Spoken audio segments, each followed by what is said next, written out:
2024 সালে দাপটের সঙ্গে euro champion হওয়ার পর এবার 2026 বিশ্বকাপ জয়ের লক্ষ্য নিয়ে আজ মাঠে নামছে আসরের অন্যতম হট ফেভারিট দল স্পেন। আটলান্টায় আজ সোমবার দিবাগত রাতে গ্রুপ এইচ এর ম্যাচে দলটির মুখোমুখি হচ্ছে বিশ্বকাপের নবাগত দেশ কেপ ভার্দে। লুইস ডে লা ফুয়েন্তার অধীনে একঝাঁক তরুণ তুর্কিকে নিয়ে 2010 সালের পর নিজেদের দ্বিতীয় বিশ্বকাপ ছোঁয়ার মিশন শুরু করেছে স্পেন। প্রথম ম্যাচে মাঠে নামার আগে স্পেনের প্রধান দুশ্চিন্তার কারণ যুক্তরাষ্ট্রের আবহাওয়া। তীব্র গরম থেকে বাঁচতে স্পেশাল ভেস্ট পরে অনুশীলন করতে দেখা গেছে লামিনে ইয়ামাল ও নিকো উইলিয়ামসদের।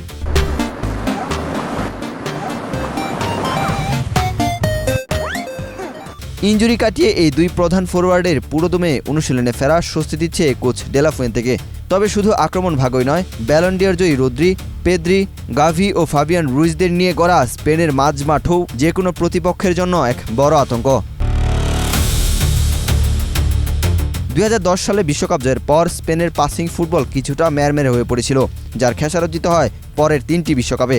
2014 সালে গ্রুপ পর্ব এবং পরের 2 আসরে শেষ 16 থেকে বিদায় নিতে হয় তাদের।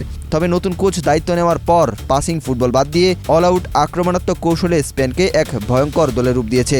সবশেষ 10 ম্যাচে অপরাজিত থাকা স্পেন আজ কেপ ভার্দের বিপক্ষে জয় ছাড়া ভিন্ন কিছু ভাবছে না। অন্যদিকে আটলান্টিক মহাসাগরের ছোট্ট দ্বীপরাষ্ট্র কেপ ভার্দে।